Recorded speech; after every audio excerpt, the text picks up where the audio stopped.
दोस्तों नमस्कार, मैं हूं पवन शर्मा और हमारे साथ दिख रहे नेशनल आवाज। 9 अगस्त को पूरी दुनिया में आदिवासी दिवस मनाती है और भारत में आदिवासियों की संख्या बहुत ज़्यादा है और आदिवासियों के बीच में एक शब्द बहुत बड़ा प्रचलित है, नक्सलवाद शब्द प्रचलित है। आखिर ये नक्सलवाद है क्या और आदिवासियों की समस्या क्या है और जो आदिवासी दिवस है इसको विश्व भर में क्यों मनाया जाता है? क्या पूरी दुनिया में आदिवासी रहते हैं और ये आदिवासियों का इतिहास क्या है, आदिवासियों की व्यवस्था क्या है, आदिवासियों को लेकर के तमाम विश्व की देशों की सरकारें क्या सोचती हैं। खैर, विश्व की सरकारों को बातचीत करने के पहले मैं भारत सरकार जो आदिवासियों के लिए कर रही है, फिर आदिवासी शब्द प्रयोग क्यों किया जा रहा है, आदिवासी शब्द के मायने क्या हो सकते हैं, आदिवासी अधिकारों के मायने क्या हो सकते हैं और आदिवासियों के बीच में जो एक नक्सलवाद शब्द निकलता है आखिर ये क्यों निकल रहा है और आदिवासियों को ही कुछ नक्सलवादी क्यों बताया जा रहा है। नमस्कार, क्या नाम है आप? मेरा नाम घनश्याम गोंड है। मैं आदिवासी समाज से हूँ, मिर्जापुर डिस्ट्रिक्ट के रहने वाला हूँ। सबसे बड़ी ये बताइए, आदिवासी होते क्या है? आदिवासियों का मूल आदिवासी होते हैं जो कि जंगल या मैदानी इलाके सभी जगह पाए जाते हैं। आदिवासियों का एक मैं आपको इतिहास बता देना चाहता हूँ आदिवासी के विषय में। पूरे विश्व में आज के 6000 वर्ष पहले सिर्फ 2 देश था, एक थाईलैंड, एक गोंडवाना लैंड। मेरे पास नक्शा है, कहेंगे तो साक्ष्य मैं कभी प्रस्तुत कर दूंगा आपके सामने। आज बढ़ते बढ़ते बहुत से देश हो गए, बहुत से प्रांत हो गए। धीरे धीरे आदिवासियों का वर्चस्व को मिटाया जा रहा है। मैं मांग करता हूं कि हमारे भारत सरकार ने आदिवासी को राष्ट्रपति तो बना दिया, उसका शुक्रगुजार हैं, मगर जैसे हर जाति हर धर्म के लिए साल में 1-2 छुट्टियां मिलता है, तो क्या आदिवासी समाज के लिए पूरे भारत में एक दिन का छुट्टी आदिवासी दिवस के दिन 9 अगस्त को होना चाहिए कि नहीं होना चाहिए? एक चीज़ और बताइए, आदिवासियों में एक सबसे बड़ी बात आती है, एक मुंडा साहब हैं, बिरसा मुंडा जी आते हैं, उनको आदिवासी लोग भगवान की तरह पूजते हैं। आखिर जो ये आदिवासियों का इतिहास है वो भारत से किस प्रकार जुड़ा हुआ है और कहीं भी, अभी आपने कहा कि 2 क्षेत्र हुआ करते थे, उन क्षेत्रों में बाद में वो देश में कन्वर्ट हो गए, उनके अधिकारों को छीन लिया गया। तो मैं ये जानना चाह रहा हूँ कि वो आदिवासी किस तरह से रहते हैं और किस तरह से अपना जीवन यापन करते हैं। देखिए, आदिवासियों का मेन जीवन यापन तो उनका जमीन जंगल मेन था। जैसे आदिवासियों को पहले, आज के भी डेट में, नदियाँ से, नाले से, जो भी झरने से पहाड़ के पानी निकलता है उसी को अक्सर आज भी पीते हैं और पहले भी पीते थे। आदिवासी पेड़ के छाया के नीचे सो भी जाते थे, चाहे घोर ठंडी पड़े, चाहे घोर गर्मी पड़े, चाहे घोर बरसात हो। उनका मेन उनका उद्देश्य पौधों से था, लगाव, पेड़ों से लगाव था, इसलिए कि उससे उनको ऊर्जा मिलती थी, उनको भोजन मिलता था, वो फल को ही खाकर के अपना जीवन बिता लेते थे। आदिवासियों का कोई विशेष तौर से, आदिवासी हमेशा जंगल की रक्षा करते थे, वृक्ष का भी रक्षा करते थे, आज भी वृक्ष का रक्षा करते हैं, वृक्ष का सेवा करते हैं। मगर कुछ नीतियां ऐसी हैं सरकार की जो कि वृक्ष को कटवाया जा रहा है, इससे आदिवासी लोग नाराज रहते हैं। इसलिए वही हमारे आराध्य हैं, विश्व आदिवासियों का आराध्य पौधा है, आराध्य देवता। यानी आप लोग पेड़ों को देवता मानते हैं? हाँ, पेड़ों को मानते हैं, हम लोग देवता के रूप में उनको मानते हैं। अगर सरकारी टर्मिनोलॉजी में हम बात करें कि सरकार के पास जो शब्द आते हैं तो आदिवासियों के बीच में एक नक्सलवाद शब्द आता है। और जब मैंने कुछ लोगों से बातचीत की और हमको जो तमाम खबरें सुनाई देती हैं तो कुछ लोग कहते हैं ये नक्सलवाद नहीं, ये अधिकारवाद है। तो आखिर नक्सलवाद और अधिकारवाद में इसको कैसे आप अंतर कर पा रहे हैं कि ये अधिकारवाद है, ये नक्सलवाद नहीं है? देखिए, कुछ कूटनीतियाँ के तहत उनको नक्सलवाद घुराया जाता है। कुछ कूटनीतियाँ के तहत उनके इतिहास को मिटाने के लिए उनको नक्सलवाद में कन्वर्ट किया जा रहा है, मगर वो नक्सलवाद नहीं है। वो अपने जड़ जमीन पौधा की लड़ाई लड़ते हैं। वो उग्रवादी नहीं हैं, वो कोई दूसरे देश के नहीं हैं, भारतवर्ष के आदिवासी हैं। वो गलत काम कर ही नहीं सकते हैं, उनको जानबूझ के कहीं कहीं फंसाया भी जाता है। मजबूरी है उनकी, उनके पास घर भी नहीं रहता। वो जिस जगह पर रुक जाएंगे जंगल क्षेत्रफल में, वहाँ पर ज़मीन को साफ करेंगे, ऊंचा खाला ज़मीन को समतल करेंगे, फिर उसमें अन्न उपजाएंगे, पौधा लगाएंगे, उसी से उनका जीवन यापन होता है आज के डेट में भी। सरकारें कहा करती हैं कि मैं आदिवासियों को मुख्य धारा से जोड़ना चाहता हूं, तो इसमें आदिवासियों को दिक्कत क्या है? मुख्य धारा से जुड़ जाएं। आदिवासियों को मुख्य धारा में जोड़ने का मकसद यह है कि आप उनका जो कि आप अच्छे उनके लिए योजना निकाले हैं, मगर योजना उनके पास पहुंच नहीं पाता है।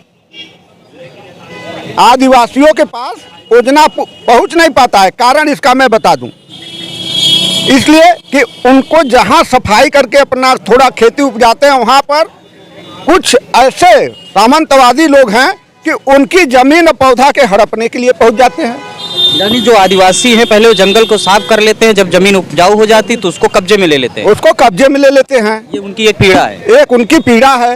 रियाज हम करते हैं, मिट्टी के लाल आदिवासी हैं, मिट्टी के लाल आदिवासी हैं। ऐसा वैसा नहीं है, मिट्टी के लाल आदिवासी हैं जो कि मिट्टी में जीना चाहते हैं, मिट्टी में मरना चाहते हैं, मिट्टी में खेलना चाहते हैं। मिट्टी ही उनकी जीवन है। आदिवासियों को लेकर के जो भी सरकार और उनके बीच में एक भ्रम रहा होता कि आदिवासी नेताओं के बीच में जैसे झारखंड हो गया, छत्तीसगढ़ का, मध्य प्रदेश का कुछ इलाका हो गया, सरकारों को कहना है कि मैं इनसे जो है आदिवासियों से बातचीत कर रहा हूं, उनको मुख्यधारा में लाना चाहता हूं। एक बात ये भी निकल के आती कि आदिवासी मुख्यधारा में नहीं आना चाहते हैं, तो फिर क्यों नहीं आना चाहते हैं? बार बार इस बात को मैं जानना चाह रहा हूँ कि क्यों नहीं आना चाहते हैं। नहीं, देखिए, और ये मुख्य धारा से दिक्कत क्या है? देखिए, मुख्य धारा में हर लोग बहना चाहते हैं, ऐसा नहीं है, मगर उनके बहने के पहले उनको जैसे मछली को कटिया फेंक करके फंसा लिया जाता है नदी में, इसीलिए आदिवासियों को बहने के पहले उनका सफाया कर दिया जाता है, उनका जड़ जमीन ले लिया जाता है। तो कहाँ से जुड़ पाएंगे? आप उनको स्थायी कहीं नहीं रहे हैं, कहीं पर आरक्षण उनका ले रहे हैं, हर चीज उनका ले रहे हैं। वो बन भटक रहे हैं श्री रामचंद्र जी के तरह। अभी कल 9 अगस्त को विश्व आदिवासी दिवस है, इसमें सरकार से लेकर के, प्रदेश सरकारों से लेकर के केंद्र सरकार से आप लोगों की क्या डिमांड्स है? देखिए, पहले हर धर्म, हर वर्ग, भारत में विभिन्न धर्म हैं, विभिन्न वर्ग हैं इस समय। तो मैं पहला मांग है हमारा राज्य सरकार से और केंद्र सरकार से भी कि जैसे हर लोगों के लिए 1-2 छुट्टियां साल में देते हैं गजिस्ट्रेट सरकारी, अभी सदन चल रहा है दोनों जगह। मैं पक्ष और विपक्ष से दोनों से आग्रह करूंगा कि जैसे आप हर तरह के क्वेश्चन प्रश्न में उत्तर दे रहे हैं, मगर आप पक्ष विपक्ष दोनों क्वेश्चन करके ये निश्चित कर लीजिए कि 9 अगस्त को आदिवासी विश्व दिवस के रूप में मनाया जाता है। एक दिन का साल में रजिस्ट्रेड छुट्टी देना चाहिए सरकार को आदिवासियों के भलाई के लिए। देखिए, एक ही मांग है, देखिए सरकारें मेरी मांग मानता है कि नहीं मानता है। और आदिवासी समस्याओं को लेकर के क्या आप लोग सरकार से मांगते हैं? देखिए, आदिवासियों के लिए जो मूल धारा है उनको जोड़ने के लिए सरकार की मूल धारा है। देखिए, पहले आदिवासी लोग के हर जगह कंट्री होती थी, उनके एक महान पुरुष होते थे, उनके एक राज किला होता था। जैसे इस समय मध्य प्रदेश में मंडला में महारानी दुर्गावती का किला है, आज के भी डेट में वो आदिवासी किला, वो आदिवासी किला है। उसको अगर सरकार विकासशील बना करके अगर रखे पटल पर दिखाए देश को, तो उनका भी इतिहास उजागर होगा। जैसे आप कोई धर्म का विकास कर रहे, इसलिए गोंडों का जो है धरोहर मतलब कि अब वो पुराना किला है, वो पर्यटन के रूप में वहाँ पर बहुत अच्छे से अच्छे लोग आते हैं देखने के लिए मध्य प्रदेश में। उसको विकसित करिए तो माना जाए कि सरकार कर रही है आदिवासियों के लिए। क्या आपको ऐसा लगता है कि आदिवासियों के इतिहास को मिटाया जा रहा है? एकदम सीधे स्लोप आयोजन उनको दिया जा रहा है। पहले पाठ पढ़ाया जाता था महारानी दुर्गावती का, कक्षा 5 में मैं पढ़ा हूँ। आज महारानी दुर्गावती का पाठ नहीं पढ़ाया जा रहा है, इतिहास से निकाला जा रहा है और निकाल दिया गया है। आप जानते हैं मध्य प्रदेश में महारानी दुर्गावती यूनिवर्सिटी है, वहाँ से कितने ग्रंथ को गायब किया जा रहा है।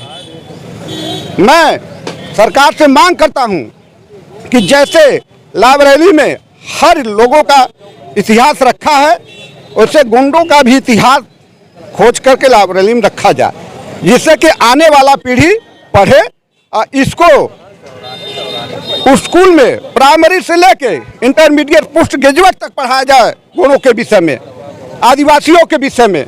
तब तो उनके आने वाला बच्चे भविष्य जानेंगे कि गोंड थे हमारे आजा पुरखा।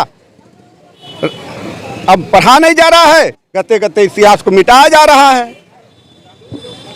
इस इतिहास को लेकर के सरकार को क्या आप संदेश देना चाहते हैं और क्या अपने आदिवासी समुदाय से कहना चाहते हैं? देखिए, मैं आदिवासी भाइयों से भी निवेदन करना चाहता हूं और सरकार से भी करना चाहता हूं कि कल विश्व आदिवासी दिवस है, उस पर हर जगह आपको शहर हो, मार्केट हो, नगर पालिका हो, जंगल हो, गांव गिरा हो, वहाँ पर आदिवासी विश्व दिवस अपने श्रद्धापूर्वक आराध्य को मानते हुए मनावें और सरकार से मांग रखें कि आदिवासियों के इतिहास को मिटाया न जाए, उनको आगे बढ़ाया जाए।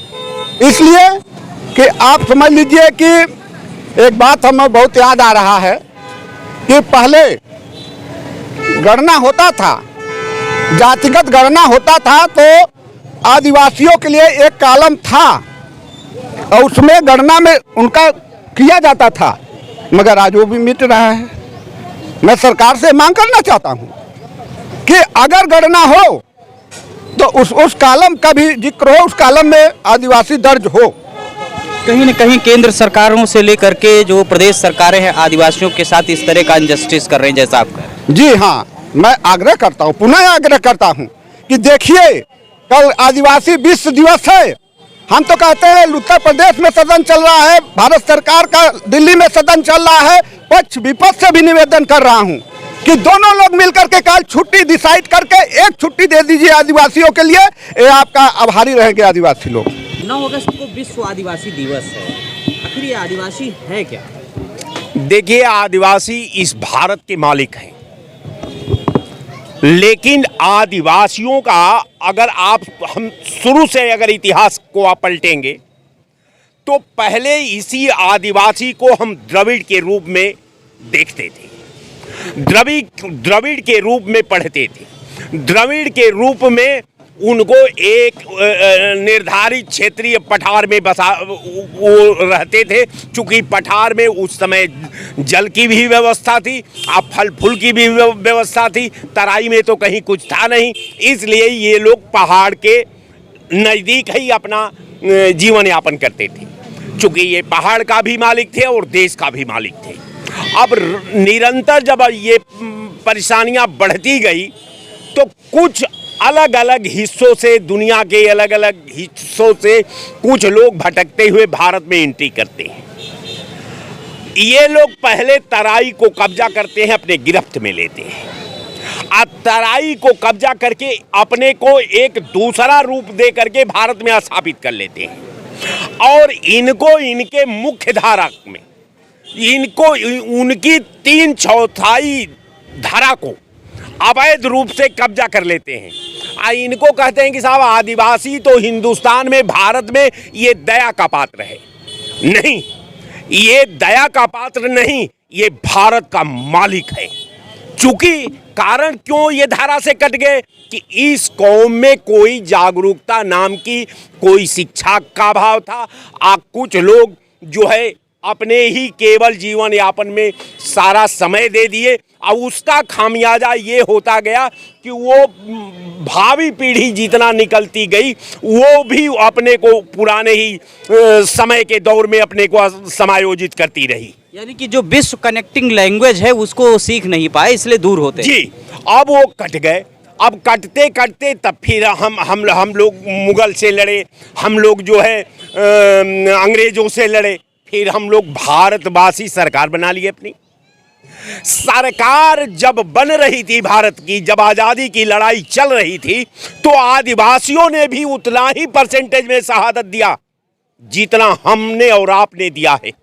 ऐसा नहीं था कि पहाड़ को जंग से बाहर किया गया था।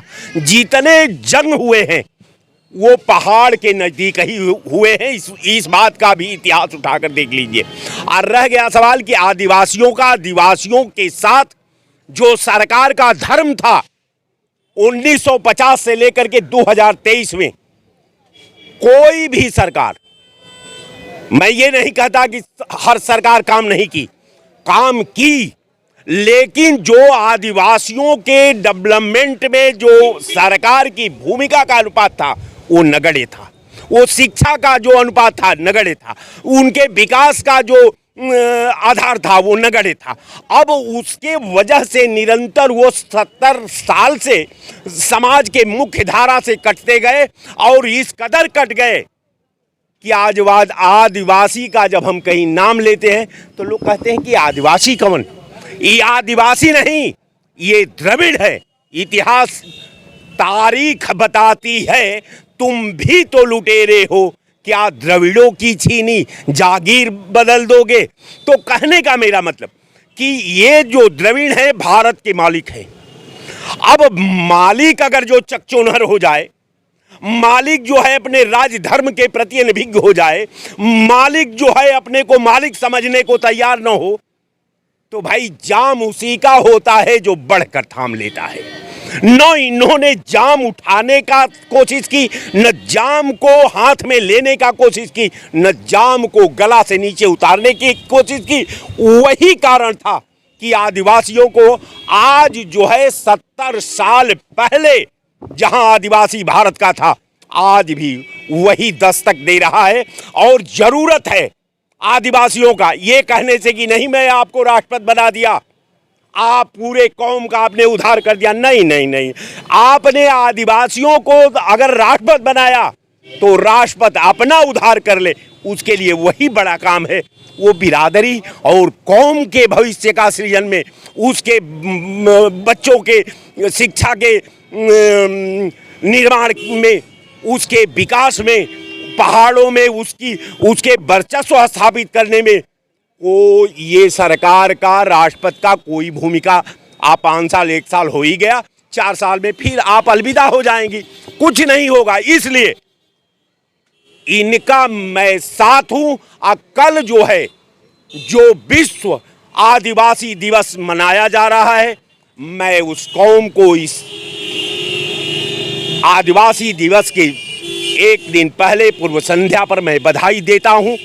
मैं ईश्वर से भी कामना करता हूं कि इस कौम के अंदर आप ऐसा प्रकाश डालो कि ये अपने आने वाली जो संवैधानिक चुनौती है, ये अपने कंधे से अपना चुनौती का सामना कर सके।